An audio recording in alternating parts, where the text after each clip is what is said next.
Hey guys, I want to talk about retaining walls for a minute. So behind me here, because of the slope of this lot, by the time we're done with the slab being so much higher than where the property line is, we would have too much slope, massive amount of dirt would have to be brought in, and we would still exceed our slope limits.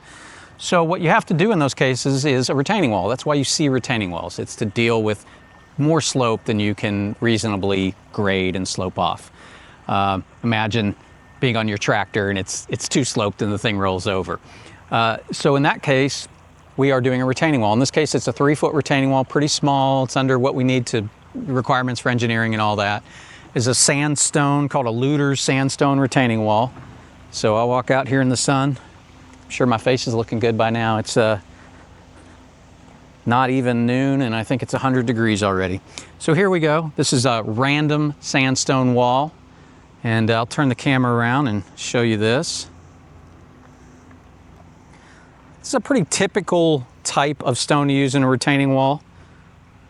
You can use whatever you want. They get, expensive quick. So this is a common stone to use. You noticed I mentioned it was to deal with the grade issues and slope. We actually determined on this house that we have, let me show behind me, we have exceeded slope between the form and the retaining wall. In other words, when we come in and final grade, it'll be too steep. So what we're gonna do here, and I'll get some video of this when it's done, is a dropped ledge or a drop beam scenario where the form boards actually drop down through part of this house. That just gives you more exposed concrete, but it also allows us to bring the grade down. So you can do that with slab-on-grade foundations. It's not a basement, but it's kind of the same concept. It's dropping the concrete down to deal with some of the slope that we've got here. So I'll show that when it's all said and done, but right now you can see it's a pretty steep slope.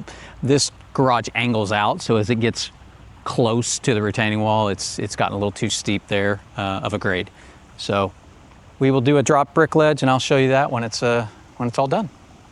The way these retaining walls are built is they come in, they excavate everything, they dig a footer, which is where you've got a piece on the bottom, has rebar in it, gets poured with concrete, then the wall gets built on top of that. They actually use what just commonly referred to as trash rock, where they put a lot of different random stone behind the wall and then mortar it all in. And then you get the nice face of the wall with this Lueders stone that we see here, this random shaped sandstone. And that's how a simple retaining wall is built.